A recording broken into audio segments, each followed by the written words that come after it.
Hello नमस्ते सधैँ मैले नयाँ भिडियो लिएर उपस्थित भएको छु। आजको भिडियोमा भेपरेस्सो नोभा 0 पोर्ट लिएर आएको छु र खास यसमा प्रब्लम फायरिङ भइरहेको छैन। त्यही कारणले चाहिँ आज यो रिपेयरको लागि लिएर आएको। आजको भिडियोमा हामी यो रिपेयर गर्न जाँदैछौँ र पहिला सुरु हामी यसलाई डिसेम्बल गर्छौँ र त्यसपछि यो के इस्यु रहेछ हामी हेर्नेवाला छौँ। नोभा 0 जुन यो पोर्ट छ र यसमा चाहिँ यो फायरिङ भइरहेको छैन र यसको खास इस्यु चाहिँ के हुन्छ भन्दाखेरि यसभित्रको जुन सेन्सर यसलाई चाहिँ हामी माइक्रोफोन पनि भनौँ ड्यामेजले गरेर चाहिँ यस्तो प्रब्लम आउने गर्दछ। त्यही कारणले यो फायरिङ नभएको पहिला हामी यसलाई डिसेम्बल गर्छौँ। गरिसकेपछि हामी यसलाई रिपेयर गरेर हेर्नेवाला छौँ। सक्सेस हुन्छ हुँदैन त्यो भिडियो हेर्नुभन्दा पहिला मेरो च्यानलको सानो प्रोमोपछि चाहिँ हामी यसलाई सुधार गरौँ है त।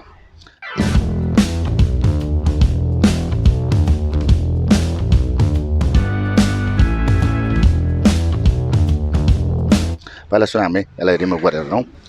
अब रिमुभ गर्नलाई सबभन्दा पहिला हामीलाई चाहियो ब्लेड जस्तो ल्याउँ। यसलाई रिमुभ गर्नु पहिला र यो अनि रिमुभ गरौँ। साइडमा राखौँ र यसमा 2 स्क्रु छ, 1 स्क्रु एन्ड 2 स्क्रु। यो सबै प्लस स्क्रु हो, 1 एन्ड 2 साइडको स्क्रुलाई चाहिँ हामीले यसलाई रिमुभ गरौँ।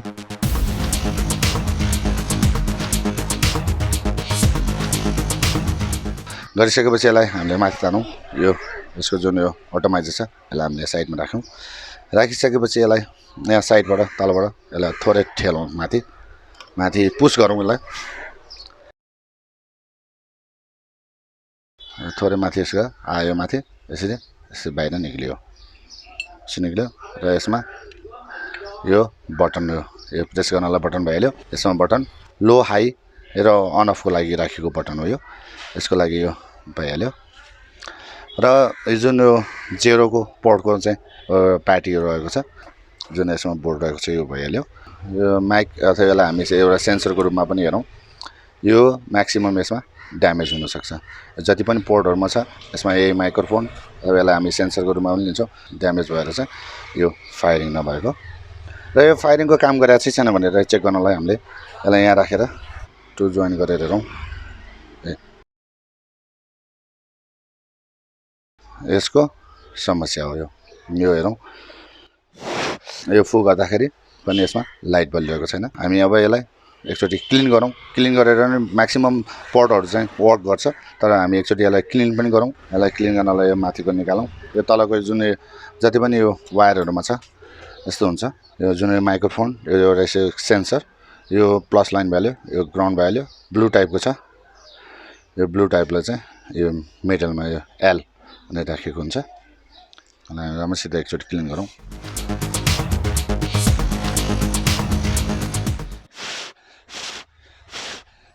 भनेपछि यो काम गरिरहेको छैन। यसलाई हामी चेन्ज गरौँ। चेन्ज गर्नुभन्दा अगाडि पहिला सुरु मेन यसको ब्याट्रीको प्लस लाइनलाई चाहिँ हामी पहिला सुरु रिमुभ गरौँ। प्लस लाइन अथवा माइनस लाइन जुनै सजिलो छ त्यो पहिला सुरु रिमुभ गरौँ। यसलाई हामीले माथि छुट्यायौँ।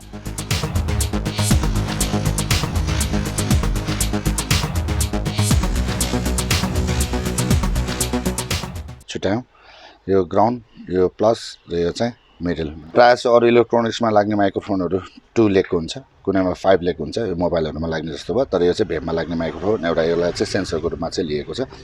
यसमा चाहिँ जुन हावाको प्रेसबाट चाहिँ हावा जुन हामीले तान्छौँ, तान्दाखेरि हावा तानिँदाखेरिको जुन प्रेसले गरेर जुन यसको पालबाट प्रेसले गरेर चाहिँ यसलाई अन गराएर चाहिँ अन अफ स्विचको रूपमा राखेको छ। यसलाई यो भयो र यसको पुरानो यो ड्यामेज यो अलरेडी ड्यामेज रहेछ। हामीले क्लिन गर्दाखेरि पनि भएको छैन।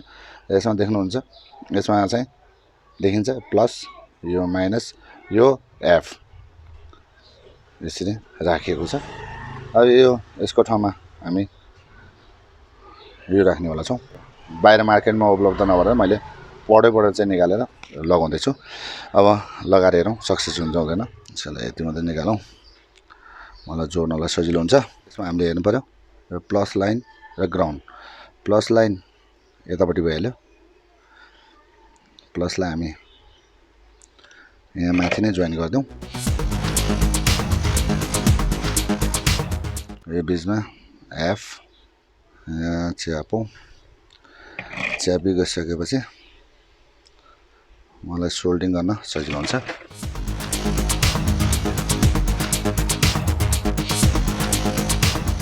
दुईटा दबा अर्कोको लागि, अर्को ग्राउन्ड यसमा 3 वायर हुन्छ।